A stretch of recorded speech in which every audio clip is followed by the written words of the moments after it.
Hello again. I'm going to come back to you now with a review of another glove I've purchased recently. It's the latest version of the Nike Vapor Grip 3, of which I am something of a fan. I've had a few different versions.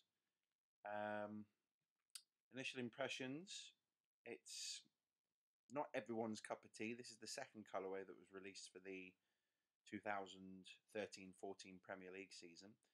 The original being the yellow, which was very much a love-hate glove. This one was a bit better received. The green is quite interesting on it, kind of an army illusion. But the VG3 is a glove that hasn't changed pretty much since it was first introduced, and that's going back quite a while now.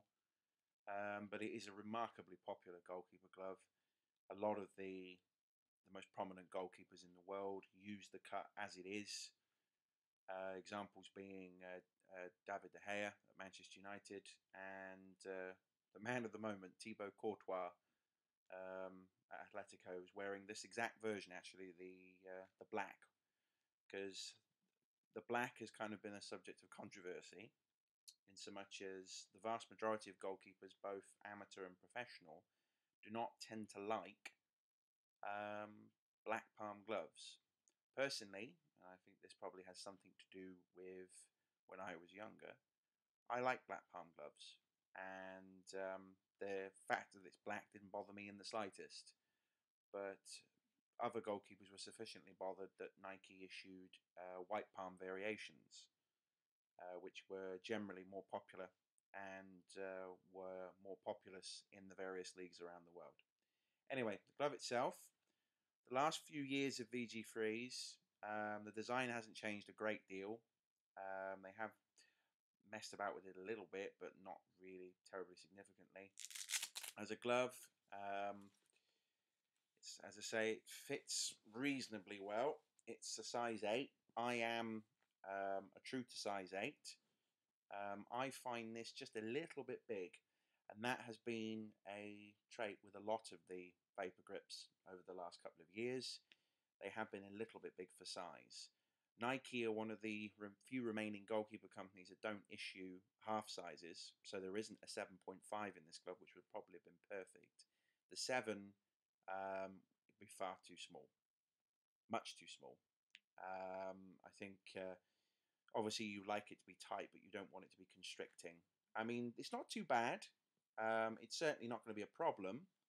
There is a bit of play in the fingers and the thumb, but nothing too drastic. You're only talking about half a centimetre, if that. Must touch on another major issue, of course, which is the belt lock strap. Now, Nike have been using this since 2009-10. It's something quite unique, but it's not popular.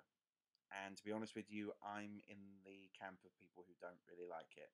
I put up with it. I don't find it quite so much a problem on the VG3. On the Gun Cup, because of the extended palm, this strap is an absolute nightmare.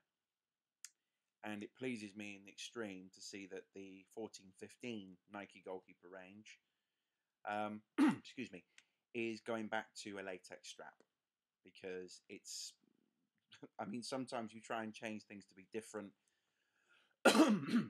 Excuse me, but this was a case of an addition that, although different, didn't add anything to the glove, and I don't know of many goalkeepers who think the belt lock is anything other than an encumbrance, and for it to be gone is no bad thing. But anyway, getting back to this, there's not a lot you can say about a Vapor Grip that hasn't already been said. I mean, it's a glove that's been used for so long now. The cut is very, very popular. The half-rolled finger and pinky. It's a cut which even goalkeepers who are no longer contracted to Nike seem to like. The new radial cut from Cells for Victor Valdez, that is basically a Vapor Grip 3 cut. I mean, they'll equivocate and call it whatever they will, but there isn't a great amount of difference. Has exactly the same finish on the two fingers that are rolled. That's, you know, as I say, other companies have done that. But it's Nike who innovated this cut, as popular as it is, this variation on the flat palm. Same sort of thing in terms of the latex, the contact foam, which is a very, very good latex. It's not one of my favourites in the wet, but otherwise it's a good latex. Um, very, very tacky. I've already taken the foam off of these. I'm intending to use these today, so I have already taken the foam off. I'm looking forward to giving them a go. I always like using a Vapor Grip. I find them to be a very reliable glove.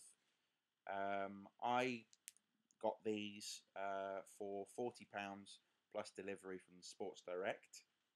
Um, I generally try and avoid paying no more than £50 for gloves.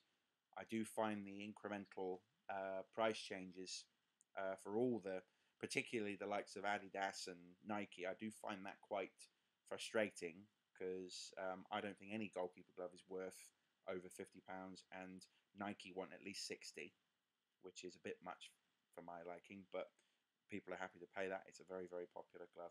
But really, a Vapor Grip free, you know what you're getting. It's a very, very sturdy glove. It's got good build quality. As I say, I like the black finish, as I've said, but others don't. It's a matter of personal preference. But as always, it's a very, very solid glove. It'd be nice to see Nike do a bit more in terms of innovation, as they haven't really done anything for a while that's different. But it works for them, and unfortunately, cynicism kicks in. Nike gloves sell brilliantly. They're hugely collectible on eBay, so clearly they don't feel the need to change. But either way, it's a very, very solid glove, and there's not really much else you can say. So I say, see you soon. Bye bye now.